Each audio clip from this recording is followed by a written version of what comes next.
After the Pull, the video series where I take you through Marvel, DC, and the world of the independent comic, and I share all my thoughts and opinions on all of those books that I read for the current comic book week. Guys, I'm Mike Spider Slayer. Welcome back to Comic Book Corner 2.0. If you love daily comic book content and you like me helping you make decisions on what comic books to buy, and you've been watching for a while and you haven't hit that subscribe button, guys, what are you waiting for? Go ahead and do so now.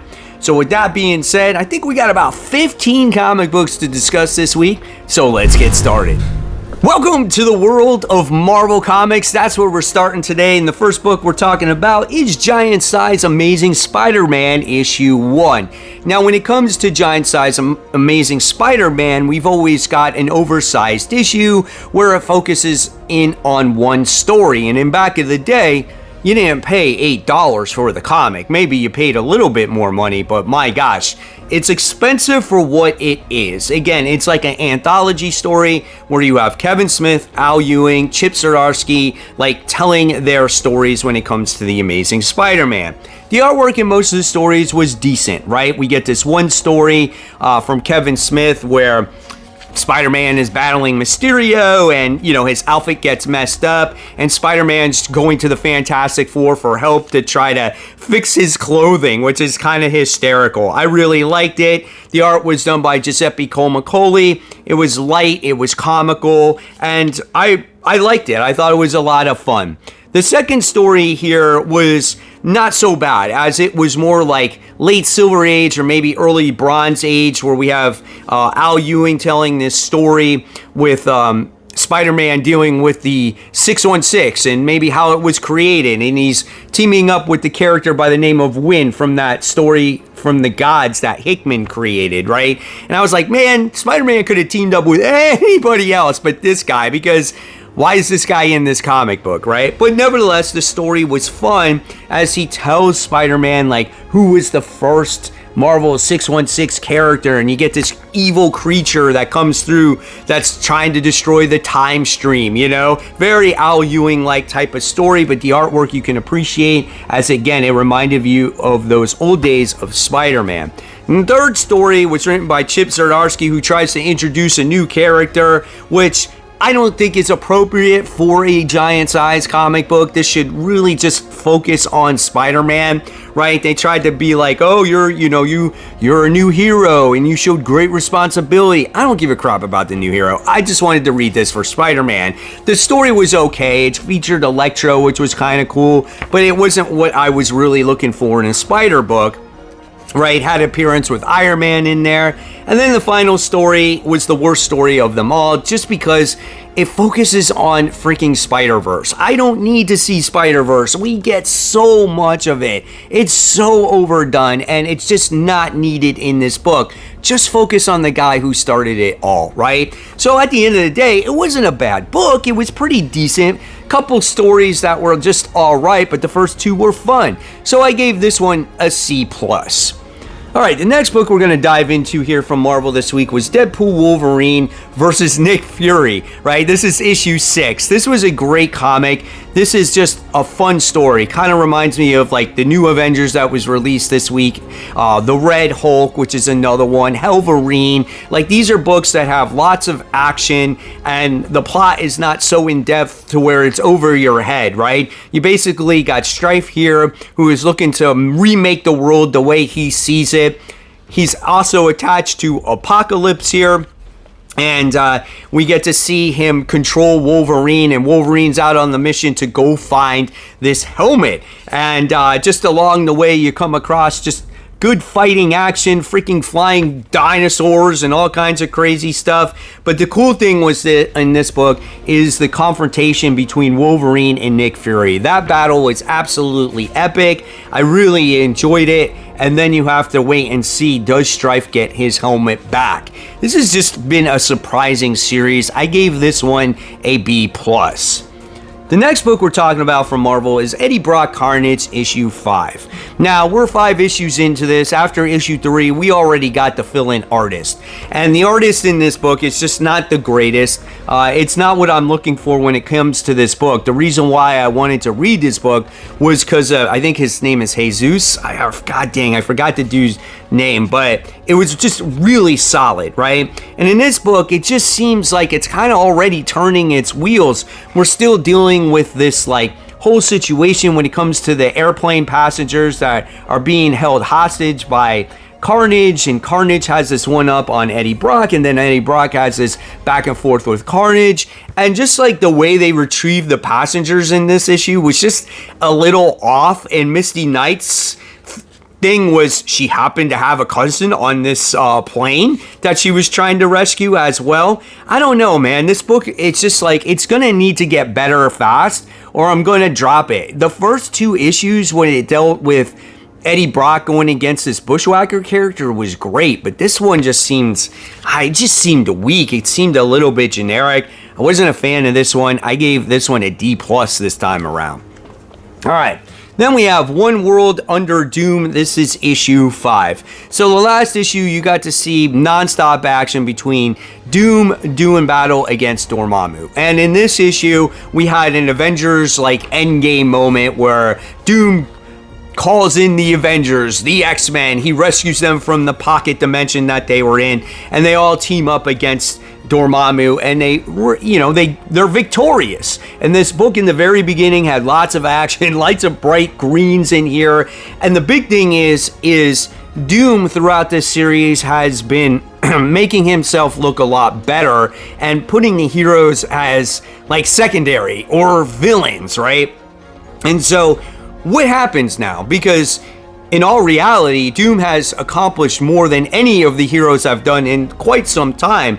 And so it's making the heroes pit against each other and maybe possibly siding with Doom.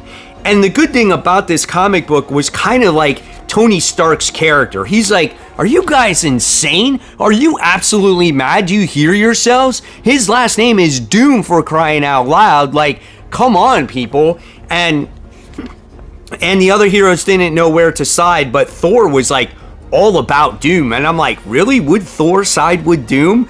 I don't know. It seemed kind of weird there. So even though like Tony Stark was in character, I felt like maybe Thor was a little bit out of character. And now I truly don't know where we're going to go with this comic book. It's an all right event, but it's not the best, and I felt like it was better than the last issue, so I'm going to give this one a C+.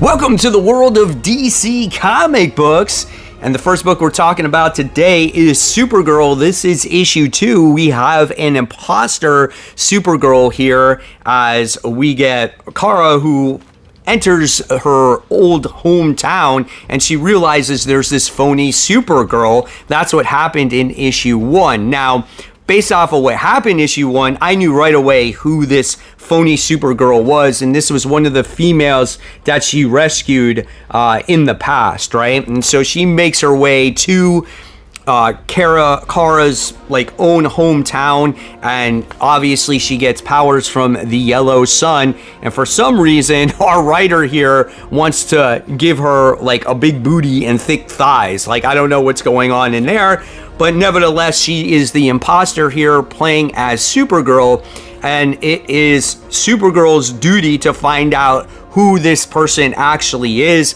They're doing battle against this crazy like monster, like King Kong like monster. I forgot the name of it, and it was fun. It was not a bad comic book. It is like canon. It does tie into everything else that is going on because there is an editor's note, and we wind up getting to see Lena Luthor in here as well, and she looks completely different from obviously what's going on in the Super book, and they have a relationship.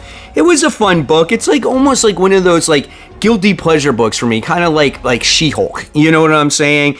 And we get to see her try on like the different outfits. I would say this is almost like a YA type of comic in my eyes, right? But it is kind of fun. And then you obviously get to see that this is not going to be the last of Leslar or whatever the heck her name is, I forgot already, and they're gonna have to do battle against each other. So at the end of the day, listen, is it the best comic book? Is it for everybody? No, but it does have that particular audience, and I'm going to continue it just to see how it goes. So I wound up giving this one a C+. It's all right. The artwork is just, it's so different from all of the other super books out there right now. All right. Next book we're talking about is Green Lantern Corps. This is issue 5. The artwork in this book is really good. I don't know if it's the fill-in artist or if it's the artist that started, but I really like it. Like, check out these cool colors and nice facial expression here from the lanterns. You get to see this cool space chase that's happening from this space cabbie driver who is super badass. You also get to see Simon Baz and them escaping from this like mind maze. But the thing that made this for me was Guy Gardner. I love how the dude is so in character, and he is with this new Green Lantern where at first you don't think he's got abilities, but he does have some pretty cool ass abilities. But this thing was just awesome. It was like balls to the wall, just like action, space adventure, it's like moving a mile a minute.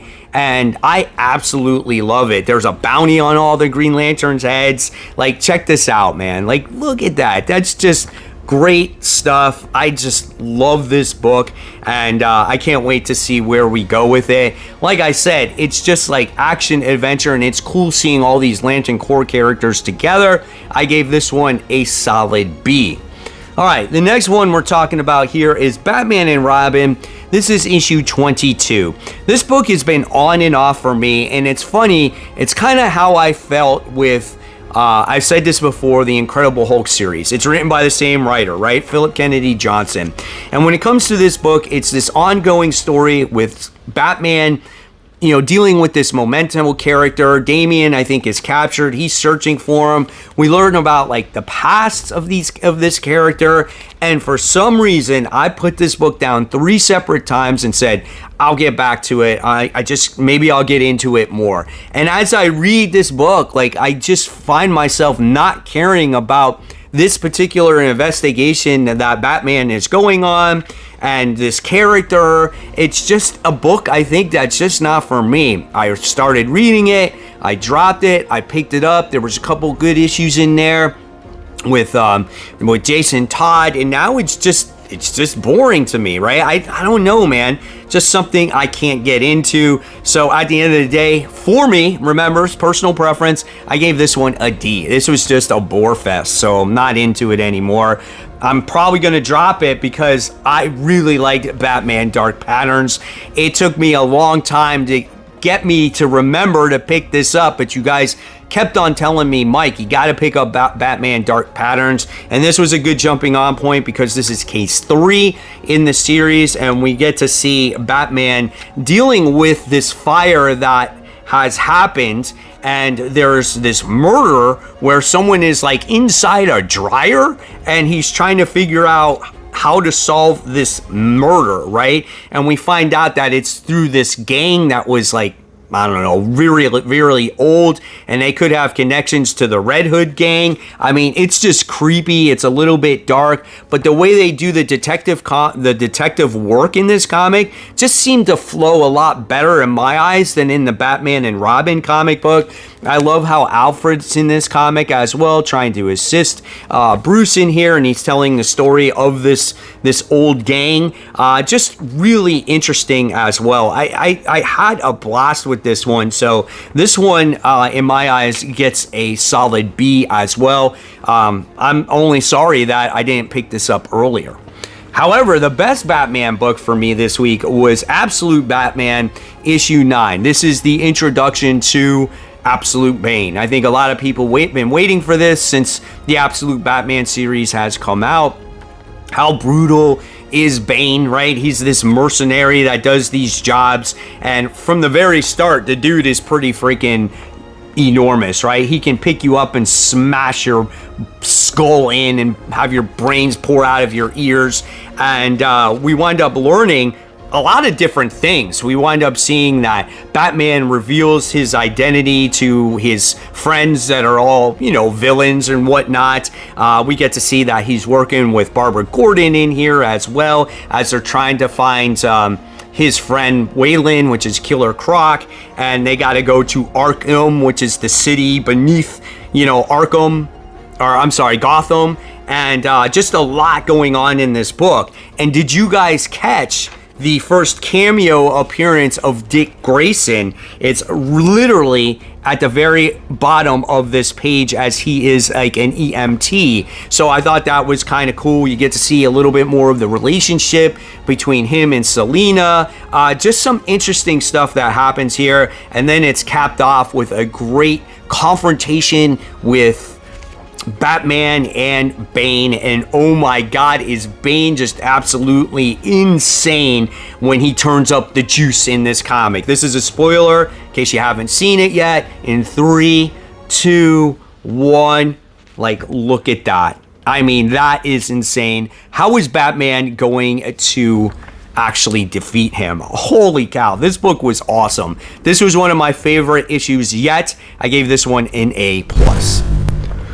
Now we dive into the world of the independent comic books. So the first book we're talking about here is Spawn, issue 365. Now, if you've been reading Spawn, you know what's going on. We got Nyx, who's now the queen of hell, and she's unleashed her fury all out on into a city. We got the army trying to defeat this thing, and you wind up getting to see the Spawns come together to defeat this monster. We get excellent artwork by Brett Booth in the book. Just seeing all these different Spawn characters looks great. Now, my only issue with Spawn is the story progression. It's always so slow. In fact, probably most of the Spawn books, story progression is very slow in there. But again, you can't deny that artwork. It always continues to look great. Remember Gunslinger's Earth friend? Yeah, well, we haven't seen that dude in some time, and he has changed quite a bit. He's gotten Spawn powers himself, and it was destined to happen because it was slowly introduced in the Gunslinger book, right? But it was kind of cool seeing Spawn strategize and seeing what he can come up with to try to defeat this monster. Will he defeat this monster? We'll have to continue to read and find out. It'll probably take another 5 issues to happen. This was decent. I gave this one a B-. The next book we're talking about is the second issue of Lost Fantasy. This is issue 2. Again, very much a fantasy style of book. I've kind of compared this to like Something is Killing the Children, as we have like different factions of the world, and then it's become these like magic people that try to stop these monsters that come from the earth. And in the last issue, we got introduced to our main character. His name is Henry, and yeah, he got shot in the head, right? So we wind up getting to see the person who shot him in the head and how Henry wind up surviving this situation. But while he's recovering, now we get introduced to his partner to try to solve this crime that's happening with all these missing kids and people and things like that. So we wind up getting to see the mission of this guy this time around and kind of like his superpowers, right? And I thought that was kind of cool. And then you wind up getting to see this deputy being possessed by some kind of monster, and then you wind up seeing these two like fight each other. It was fun. I liked it. I'm not sure where we're quite going with all this yet, but I would love seeing the world to continue to develop, the characters to continue to develop, so I can kind of attach myself to them. I'm not quite there yet with this. I'm still not sold on this book, but it does still have me intrigued. So we'll see where this continues to go. So I wound up giving this one a B-. All right, the next book we're talking about is Something is Killing the Children. This is issue 42. So when we first got introduced to this series, we got introduced to a mysterious Erica Slaughter. We didn't know who she was. Now the last few story arcs have been diving deep into Erica Slaughter's past, so we're focused on learning more about her and, you know, uncovering the layers and making her not so much a mystery and exploring, you know, all the emotion and the heartbreak that she's gone through in her entire life that makes her the character she is today. Will this book get back to current stories?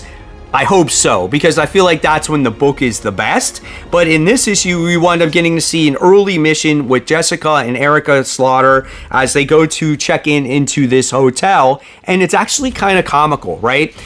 This hotel is almost abandoned as kids and people have gone mysteriously missing, but they're keeping it open. So Jessica Slaughter is taking Erica to kind of, again, investigate these things because they think it could be, you know, kids seeing these monsters and monsters appearing and killing everybody. So as they check in, we wind up getting to see people that are exploring outside these trails that can't go too far, but just far enough to where they can still enjoy the trails, but some deep, dark things are happening in the woods. So what happens? I don't know. We'll find out. Hopefully there's some action that picks up this story once again. I gave this one a solid B. I always love the character interactions though. Now we move on to the heavy hitters here. And this one is Conan the Barbarian. This is issue 21. I appreciate all of you who've always recommended this comic book to me. I've had Jim Zub himself send me digital issues to check this out. I've had people at the comic shop give me issues to check this out. You guys in the comments have said check this out. And it's such a good book. The way the story is told in the comic book is phenomenally done. Okay, I just love how he explains what Conan is going through, maybe the trials and tribulations on just the beast that he's battling, the women that he's saving, his plan at hand. It's so well done. And in this book, he winds up finding this damsel in distress that's being captured by this crazy dark creature, right? And he rescues her, and then they wind up going to this town, and it's this crazy odd town that he has this suspicion that something is wrong because all these people do is smile all day, right? It's like the Joker with the Joker gas. Like they're just, have some kind of spell against them. So he's trying to figure out what's going on, and he has this plan in place. And the funny thing about this plan was like he had this plan to hook up with the girl that he saved earlier, and so he can hook up with her and make her pass out. So there's no one around, so he can go in stealth and find out what's happening in this place. And he finds out that these people are being held captive. So he tries to escape, and before he knows, all the people that are here have captured all the other people that he came with. So it meant for just an interesting cliffhanger at the end of this comic book. My gosh, this book is so well told. This is the way you gotta write comics, man. Really love this one. Top pick, A+ from me. What happens at the end, you'll have to read it for yourself.